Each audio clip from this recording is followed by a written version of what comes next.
Astonishing achievements located far within Earth's history, many still baffling those who study them even to this day. Possible ancient kings with unimaginable wealth and power, using as yet unknown technologies to create ancient sanctuaries, capable of sustaining their once flourishing civilization. Perched upon precarious ledges, even upon the tops of mountains, it is not only the construction techniques which evade modern explanation, but on many occasions, how these ancient people built such structures at such hostile locations is equally challenging to the brain. Located within the northern Matale district near the town of Dambulain in Sri Lanka is a stone monolithic settlement perched high above the jungle, its stone ruins and ancient sculptures displaying the weathering of countless millennia. An ancient rock fort which is undoubtedly a testament to these ancient people's miraculous capabilities. Known as Sigiriya, or the Lion's Rock, it is an astonishing structure built atop an enormous rock formation, towering some 200 meters into the sky. According to academia, Lion's Rock was constructed within the last 2,000 years. However, future, yet little discussed archaeological exploration realized many remains and artifacts which date back far before this initial hasty dating, strongly suggesting an original origin far earlier in history. About halfway up the side of the rock is also the astonishing gateway in the form of enormous lion's feet. Above these would have been everything a small royal entourage would have needed to live a life in luxury and virtual safety. The question is, who were the first inhabitants of this gigantic rock fort? Who or what were they hiding from so far up in the sky? And most importantly, how did they build it? Interestingly, many sites around the world display extremely ancient and extremely amazing stoneworking. Some of these remnants appearing to have been formed through some sort of melting, rather than having been carved. And Lion's Rock indeed possesses some of the same astonishing traces. An astonishing fort, one which still displays the enigmatic ledge gardens also still visible within ancient Peru, and even a constructed man-made lake atop the rock. The site is rarely visited by the 1.8 million tourists to Sri Lanka, or even the native population. However, as the evidence mounts to suggest the existence of this highly advanced group of builders, such sites are becoming more and more of interest every day. Thanks for watching, guys, and until next time, take care. A few years ago, it was revealed that a small meteorite discovered within Sri Lanka may in all possibility contain the fossilized remains of legitimate alien life. Fossils of animals that originate from a very different place within our vast universe to anything we have ever witnessed. Minutes after a large fireball was seen by a number of people over Sri Lanka on 29 December 2012, a large meteorite disintegrated in the sky, falling into the village of Arganwila. The retrieved meteorite was then sent for studies at the Buckingham Centre for Astrobiology and Cardiff University, both within the UK. It has since been noted that the general characteristics of the meteorite bear a striking similarity to those that fell over Denmark on January 17, 2009. This meteorite was identified as arising from an extinct cometary fragment within the Taurid complex. It has thus been associated with Comet Encke. In the early part of this century, it was declared that fossils found within the meteorite's center did indeed appear to be authentic remnants of the first alien life officially discovered here on Earth. However, predictably, the investigations were stonewalled by skeptics, stating that the fossils were nothing but mere contamination which had occurred here on Earth. Since then, although public interest has fizzled out, a tremendous amount of research has been undertaken in an attempt to establish the fossil's true origins and ultimate authenticity.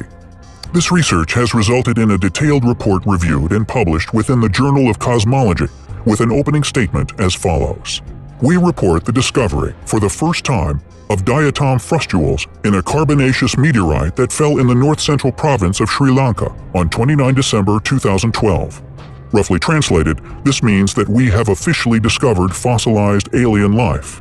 It continues, contamination is excluded by the circumstance that the elemental abundances within the structures match closely with those of the surrounding matrix. There is also evidence of structures morphologically similar to red rain cells, which may have contributed to the episode of red rain that followed in the days after the meteorite's entry. The new data on fossil diatoms provide strong evidence to support the theory of cometary panspermia, end quote. Panspermia is the theory that life is spread throughout the universe upon meteorites. Mass catastrophe occurs upon a life-rich planet, the event sending fragments of the planet, each containing the seeds of life, deep into space.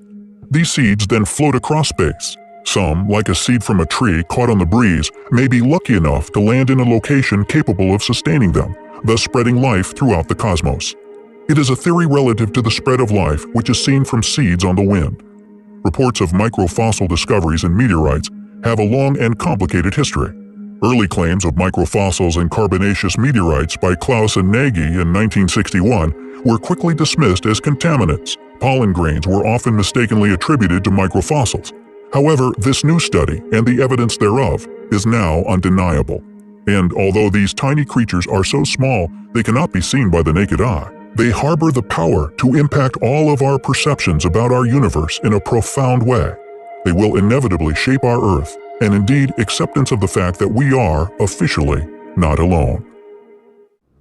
Regardless of continent, we even suspect Antarctica. You will find remnants left by an as-yet unexplored, ancient, yet clearly highly advanced civilization. Due to their immense age and the enormity of time which has passed since their mysterious disappearance, only stone megaliths remain. These remarkable block structures still allowing us to peer back and, with a bit of imagination, get a peek at just what this golden age could have possibly been like. Many of these ancient sites, seemingly abandoned suddenly, with no damage appearing to have befallen any of these sites at the time of their vanishing act, leaving buildings half-built, stones half-cut, still resting in the quarries, including the notoriously remote Easter Island, all abruptly and mysteriously abandoned. The question is, where did they go? Did they reach a point of spiritual or technological ability that they experienced a type of rapture, ascending or perhaps descending into another place entirely? Perhaps through the use of some type of portal. Sakwala Chakraya, or Ramsu Uyana, is an ancient incredible petrograph. Beneath a large boulder, among the ruins of a once majestic city known as Anuradhapura, located within Sri Lanka, is what some experts have concluded is an inscription left by someone well over 5,000 years ago. There are two theories concerning the meaning of the petroglyph, and rather humorously, they both make the ancient drawing an upart. Firstly, that is somehow an ancient map of the Earth, a chart, illustrating a complex knowledge of the Earth. And secondly, and undoubtedly the most compelling, and supported by considerably more study, is the petroglyph is a key to some sort of portal, which many suspect to be a stargate. There are no other known images similar to Sakwala Chakraya known to any ancient cultures. In fact, there are no other known ancient images similar to Sakwala Chakraya anywhere in the world. In 1996, researcher and historian Mihindu Kulasaraya Susantha Fernando realized something amazing regarding surrounding ancient temples. Fernando described his discovery within his 1997 book, Alien Mysteries in Sri Lanka and Egypt. Just like the Great Pyramids of Giza, there exists a perfect alignment of three major stupas, Mary Savatia, Ruvanweli, and Jetavana, all perfectly aligning with three stars within the constellation of Orion, namely Rigel, Alnitak, and Bellatrix. It seems such compelling and precisely arranged features cannot just be a mere coincidence. The center of the key is filled by a large circle comprising 7 concentric rings, which has been translated in regard to the key theory to represent acoustic radiation. Who made the key of Sakwala Chakraya? Is it really a key to a stargate, like so many now believe? Is this where the builders of these ancient sites went? We find the research to suggest such highly compelling.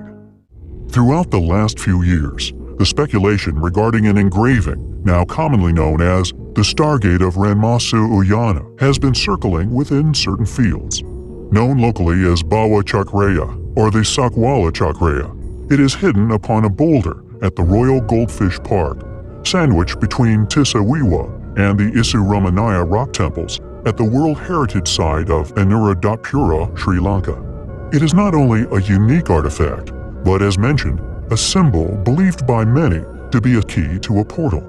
Sakwala Chakraya, which translates to universe cycle in Sinhalese, is a large circle comprised of 7 concentric rings. Lines are drawn vertically and horizontally, cutting the chakra into quadrants. Parallel lines divide the circle vertically into 10 strips, varying in width from 3 inches to 9 inches thick. Many have interpreted the patterns as figures resembling umbrellas, bows and arrows, kites, wavy lines, and cylindrical shapes, with the outer ring depicting marine animals such as fish, turtles, and seahorses. Quote, "When compared to the other carvings from the same period, they nearly always depict vines, swans, and the lotus, all of which typical of Buddhist iconography. The chart itself, however, is without religious context, making it an anomaly and leaving it without any obvious explanation as to why it should exist or indeed its real age," said Professor Raj Somadeva, Senior Professor of Archaeology at the University of Kelaniya, Sri Lanka. The first academic notation of the chart's archaeological importance was by H.C.P. Bell, a British civil servant appointed as the first Commissioner of Archaeology for ancient Sri Lanka, or Ceylon. Bell made a description of the chart in 1911, where he concluded that, quote, "This ancient map of the world is perhaps the oldest in existence and is of quite extraordinary interest, its presence testament to the antiquity's astronomical lore," end quote. Although the chart does not resemble modern maps, Bell wrote that it depicts, quote, "an old-time cosmographical chart illustrating in simplicity the notions of the universe," end quote. According to the BBC World, quote, "Eagle-eyed tourists have remarked on parallels between the chart and Nura Dapura and similar sites in other countries that are believed by some to be stargates, ancient gateways through which humans could enter the universe. Their theory goes that the chart holds the secret code for unlocking the portal," end quote. We find the Sri Lankan Stargate highly compelling. The Lotus Pond. Undoubtedly, one of the many astonishing advanced ruins that can be found around our planet. Who built this pond? Or indeed, Polonnaruwa, the incredible ancient ruin it is found amongst? Were the ancient religions merely reused?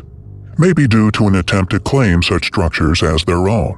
For indeed, these ancient buildings and their exquisite features provide an illusion of power as effortlessly as they seem to have been constructed. Any explanation, or the knowledge they were built with, evades us all. Polonnaruwa, within Sri Lanka, served as the country's capital city for nearly 2 centuries, between the 11th and 13th centuries AD. Just like the many other sites all over Earth, Polonnaruwa is indicative of advanced lost knowledge, dating back to a time far before modern civilization even existed. We believe merely serving as ready-built sanctuaries, perfect for re-inhabitation, protecting their future guests from foes, and allowing them a head start in architectural and agricultural development. The Three Kings conveniently dominate the history of this site within academia. It should be clear to any astute individual that any group capable of creating such everlasting, perfectly precise sites would have undoubtedly dominated the surrounding lands for many years. However, as the truth is, as we would suspect, the reign of these three kings, and indeed our more modern ancestors' inhabitancy, lasted a mere century before being invaded and the ruins severely damaged. We believe that these structures were once built by the dominating, most knowledgeable force upon our Earth, a civilization which clearly attained a greater understanding of architecture than us, the modern man. We believe the evidence strongly suggests this, while there is no evidence to suggest what academia expects you to believe, that these currently unexplained, unimaginably advanced ancient ruins were somehow built by our copper-wielding ancestors. However, the choice in what you believe, of course, is entirely yours to make.